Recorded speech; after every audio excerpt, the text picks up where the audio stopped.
basically designed to seek things that are rewarding through the release of dopamine and other chemical neurotransmitters in order to propagate survival, right? So it's like reproduction is reinforced through the release of dopamine.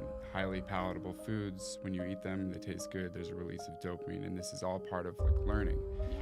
That sort of reward system that we have was never prepared to be exposed to something as stimulating as drugs of abuse.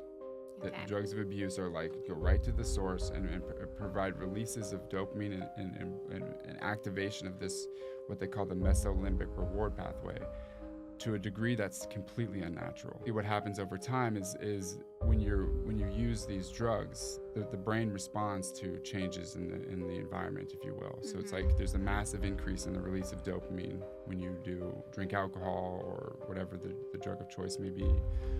And if you do that repeatedly, the brain's response would be to slow down the activation, and it would do so by pulling what they call down-regulating dopamine receptors.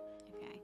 And so it's like the flow of dopamine is so high, so the way in which to calm that down would be to pull the receptors. And then what can happen over time is that you in order to experience some sort of normal level of pleasure, you have to have the level of stimulation that only the drug is capable of producing.